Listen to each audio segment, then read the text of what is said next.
Hey everybody, welcome back to Frequency 140. As you can see, I'm flying solo today. My buddy Shawn, he's going to be back next week for the WrestleMania predictions, so please like, share, subscribe, and ring the bell for notifications so you don't miss out on it. But today, I wanted to bring you a special little video, and it's 10 WrestleMania matches that almost happened. Let's get started. Number 10. So, WrestleMania X7 is notoriously celebrated as the best WrestleMania card of all time.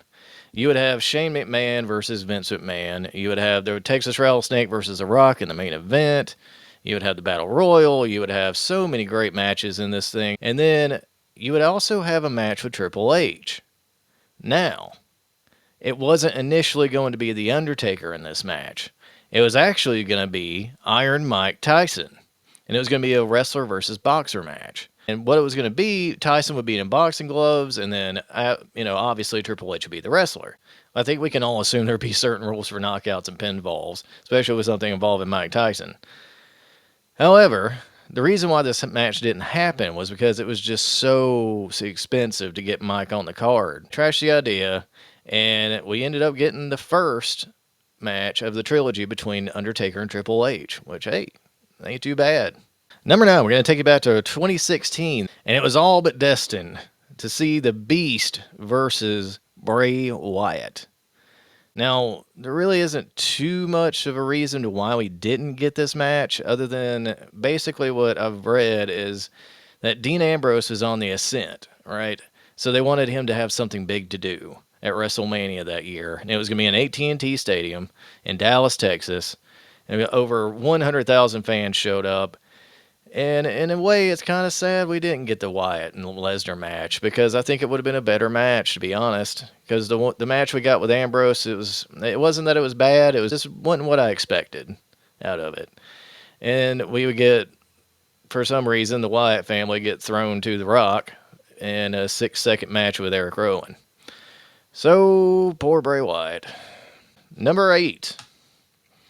So this would be WrestleMania 23, and it's notoriously known as the Battle of the Billionaires. Now, the Battle of the Billionaires was between, believe it or not, our current president, Donald Trump, and the evil businessman, Vincent Kennedy McMahon. And they would each get to pick an opponent to represent them in the WrestleMania match. And the original plan was going to be Hulk Hogan would represent Donald Trump, and then Vince McMahon would pick the Big Show, give tribute to the legendary match at WrestleMania 3 between Hulk Hogan and Andre the Giant. Well, apparently there was a money situation on Hulk's end, and they couldn't come to terms. You know how it goes, backstage politics, right? And we ended up getting Umaga versus Bobby Lashley, and honestly, it's probably for the best, because WCW fans, if you grew up as a WCW fan, you saw this match at least 10,000 times, even on a rooftop with monster trucks. Number 7. Following the purchase of WCW by WWE in 2001, they wanted to bring in some more major names from WCW for WrestleMania season, and one of those big names was the Stinger. And guess who they wanted him to face at WrestleMania 18? Nope, not The Undertaker. They were going to put him against Kurt Angle, which, I mean, hey, that would have been a hell of a match. I would have loved to have seen that match, especially at that time. But Stinger, he had some reservations. He saw how Booker T was treated. He saw the segment with how The Rock was asking him who he was, and he thought it kind of buried him. So he just didn't jump over. He didn't trust Vince with his character. And to be honest with you, when he finally did jump ship, I think Sting was right. But if you want to see this match, though, it won't be a WrestleMania, but they would go back and forth for years against TNA and some fantastic matches. But it would have been really cool to see them in WrestleMania 18 under this umbrella. Number 6. This is probably one of the most talked about matches and probably one of the more obvious ones on the list. But it is none other than the immortal Hulk Hogan versus the Texas Rattlesnake, Stone Cold Steve Austin. Now, again, WrestleMania 18. This would be 2002. And the match was apparently penciled in. This was the plan.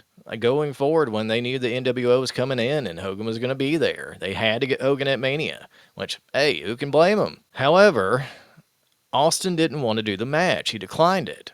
He said that he didn't like the mashup of styles. He didn't think it was going to live up to expectation. He didn't want the whole backstage politic and stuff. He had heard horror stories about Hogan, and he just didn't want to do it.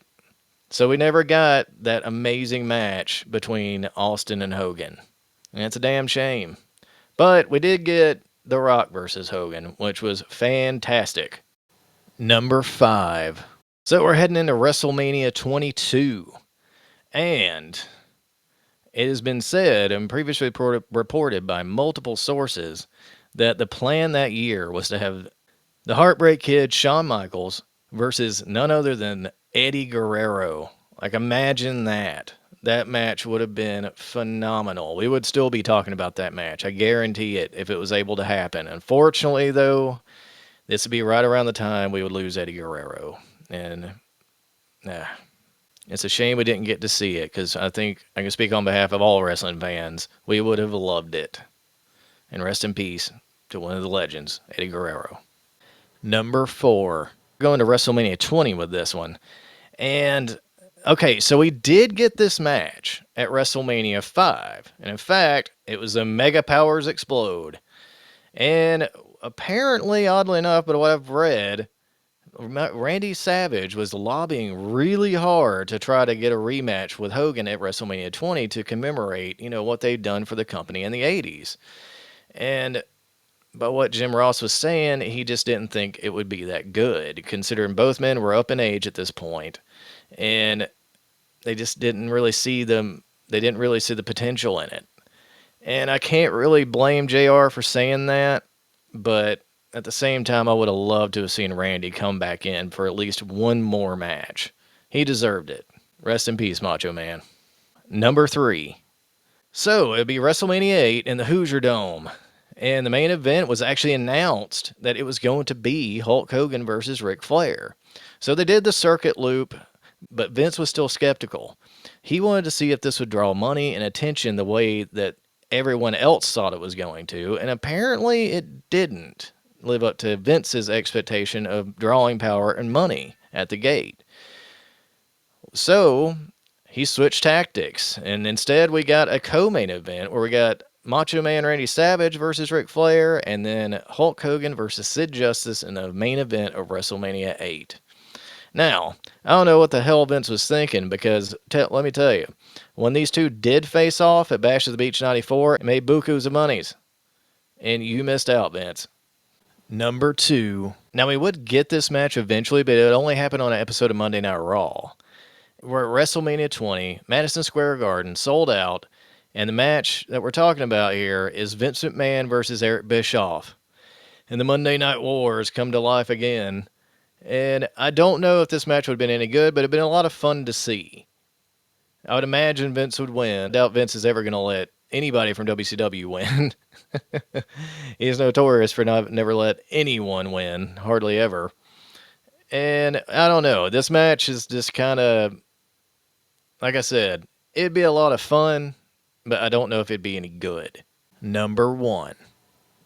So, at WrestleMania 21, we would get the amazing match between Shawn Michaels and Kurt Angle. However, originally, Shawn Michaels is not supposed to be Kurt's opponent.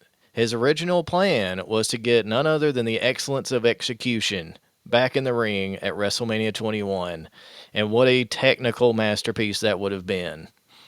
An absolute Olympic wrestler versus the best there is, the best there was, the best there ever will be. I can only imagine how great that match could have been.